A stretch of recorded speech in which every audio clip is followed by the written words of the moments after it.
ఇంత మహత్కార్యానికి శ్రీకారం చుట్టినటువంటి ఎవరైతే వ్యక్తులు ఉన్నారో వాళ్ళందరికీ కూడా ఒక హ్యాట్స్ ఆఫ్ చెప్పాల్సిన అవసరం ఉంది. ప్రస్తుతం మనతో పాటు ఉన్నారు చదలవాడ వెంకటేశ్వరరావు గారు. ఆయనకి అసలు ఈ సంకల్పం ఎందుకు వచ్చింది, ఎందుకు ఇంత పెద్ద విగ్రహాన్ని ఇన్నేళ్లు కష్టపడి చెక్కించాల్సిన అవసరం ఆయనకి ఎందుకు అనిపించింది, ఇవన్నీ కూడా ఇప్పుడు ఆయన మాటల్లోనే విన్నాం. సార్ నమస్తే.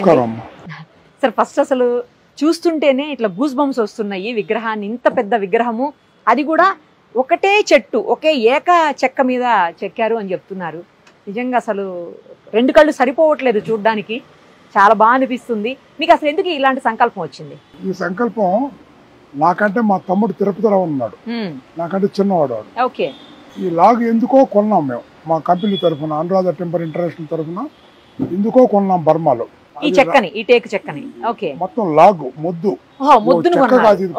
పెద్ద మొద్దు. Okay okay. అంటే చెట్టు అనుకోండి, చెట్టు మొత్తం. సపోజ్ అది కొన్ని వందల సంవత్సరాల చరిత్ర కలిగిన చెట్టు. అది ఎవరు ప్రపంచంలో ఎవరు బిడ్డ అయిపోతే మేము వేసాం, మాకు వచ్చింది. చాలా ఖరీదుగా కొన్నాం, చాలా ఖరీదు. మరి 1000 ఏళ్ల పైన చెట్టు అంటున్నారు కదా సార్. చాలా ఖరీదు పెట్టి కొన్నాం.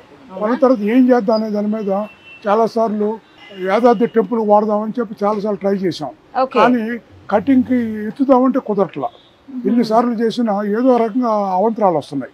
లోపల మహానుభావుడు ఉన్నాడని తర్వాత తెలిసింది మా.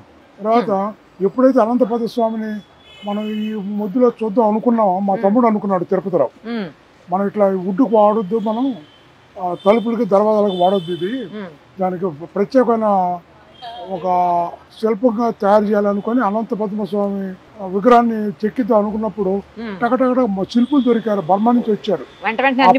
ఎవరు మామూలుగా ఇక్కడ ఇండియాలో ఎవరు చేయలేరు ఆ పని, వాళ్ళు దొరికారు.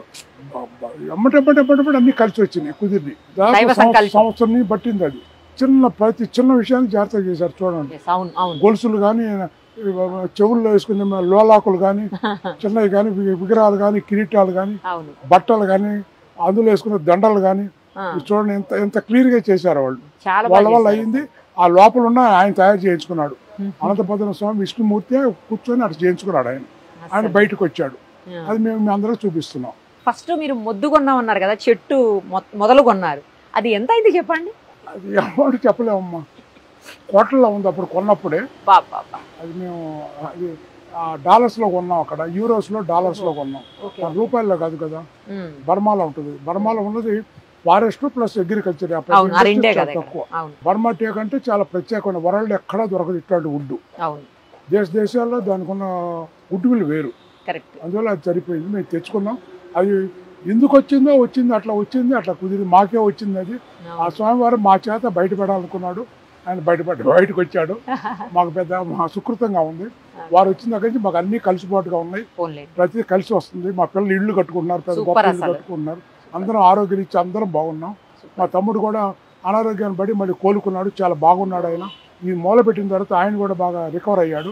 గ్రేట్. అసలు సెంటిమెంటల్ గా కూడా మీరు చాలా హ్యాపీగా ఉన్నారు. అమ్మటానికో డబ్బు కోసం చేసింది కాదు. ఇది ఇలాగే ఉంచి పెడతారండి ఎప్పటికీ? ఇలాగే ఉంచేస్తాం. అది ఎక్కడ పెట్టాలని ఇందులో డిసైడ్ అవ్వలేదు మాకు.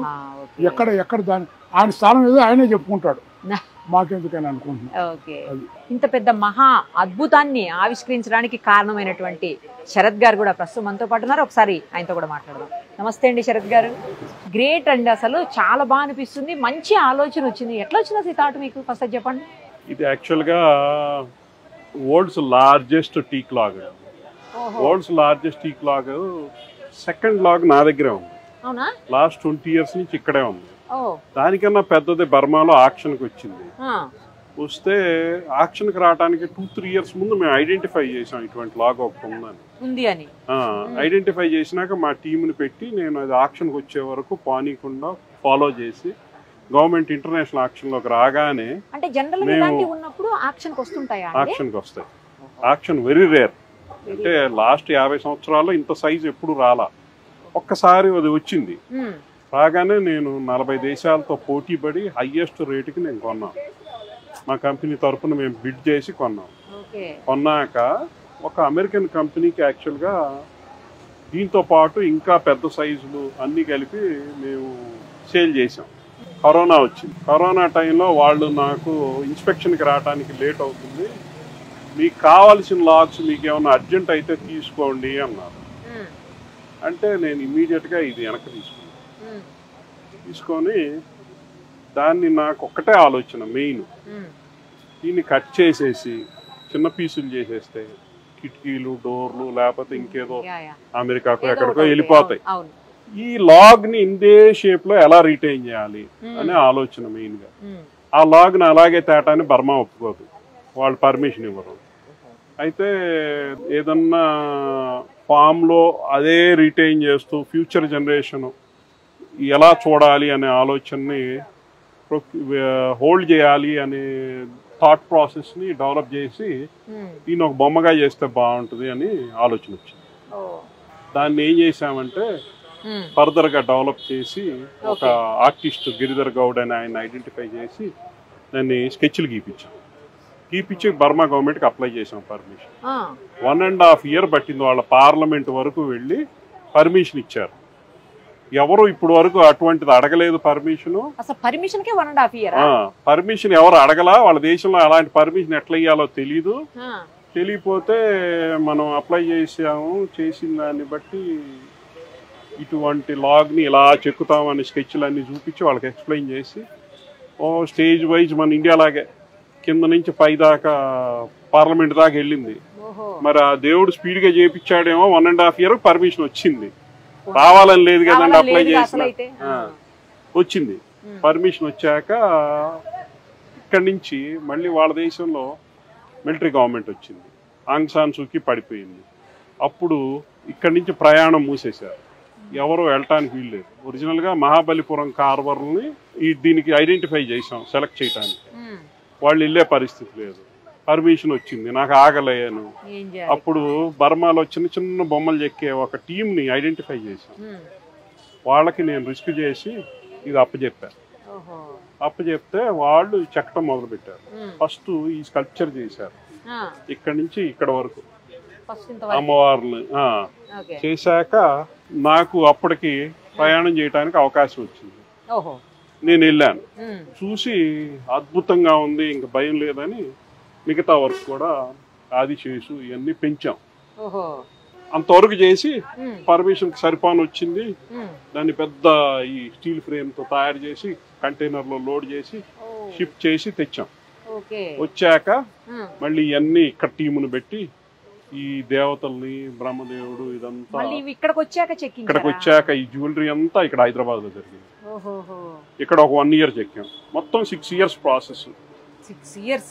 ఇదంతా రామప్ప గుడి ఇన్స్పిరేషన్ తో చెక్కిన జ్యువెలరీ. ఈ పంచ ఇదంతా కూడా ఫైనెస్ట్ వుడ్ క్రాఫ్టింగ్ లో ఫైనెస్ట్ కార్వింగ్. ఇటువంటి ఆలోచన ఇటువంటి విధంగా చేయొచ్చు అనేది ఎవరిది లేదు. కంప్లీట్ గా ఈ ఆలోచన మొదలుపెట్టి పూర్తి చేసే వరకు నేనే చేశాను. చాలా మంది డిస్కరేజ్ చేశారు మధ్యలో, కానీ భగవంతుడు ఆయనే చేయించుకున్నాడు. కానీ గ్రేట్ అండి, చాలా మంది పనిచేశారంట కదా దీనికోసం. దాదాపు ఓవరాల్ గా ఒక 30 members పనిచేశారు. 30 members 6 ఏళ్ల పాటు కంటిన్యూ. ఎన్ని గంటలు చేసేవాళ్ళండి రోజుకి? సుమారుగా నేను లెక్కేశాను 70,000 గంటలు పని జరిగింది దీని మీద. 70,000 గంటలు, 70,000 hours. మామూలు విషయం కాదండి అసలు. మీ సంకల్పానికి ఫస్ట్ 70,000 hours నేను పని చేస్తాను అన్నది. అంతేగా, మరి ఏం జరుగుతుందని ఎప్పటికప్పుడు మానిటర్ చేయాలి, లేకపోతే పని అవ్వదు కదా. హెడ్స్ ఆఫ్ అండి మీకు శరత్ గారు, గ్రేట్ అండి అసలు. ఇదేంటి, ఇది ఏమన్నా అంటే ఏదన్నా ఆలయానికి అట్లా ఇవ్వాలనుకుంటున్నారా, లేకపోతే ఎక్కడైనా ప్రజల సందర్శనార్థం పెట్టాలి అనుకుంటున్నారా, లేకపోతే అసలు మీ దగ్గరే ఉంచుకోవాలనుకుంటున్నారా? ఒక 2 విషయాలకు నా దగ్గర సమాధానం లేదు. ఒకటి, ఎందుకు చేశారు ఆన్సర్. సంకల్పం వచ్చింది, చేశాం, అది అలా జరుగుతా పోయింది. దాని వాల్యూ ఎంత తెలీదు. ఎక్కడ పెడతారు దీనికి ఆన్సర్ లేదు. మరి ఆయన ఎక్కడ చూస్ చేసుకుంటాడు అక్కడికి వెళ్తుంది, అంతేనా? ఇక్కడ ఉండాలి అనే ఇదేమీ లేదు. ఏదైనా టెంపుల్ కి అట్లా ఎవరన్నా అడిగితే ఇస్తారా మరి? చూద్దాం. నాకైతే ఇప్పటికైతే ఏమి ఆలోచన లేదు, ఫర్మ్ థాట్స్ ఏం లేవు.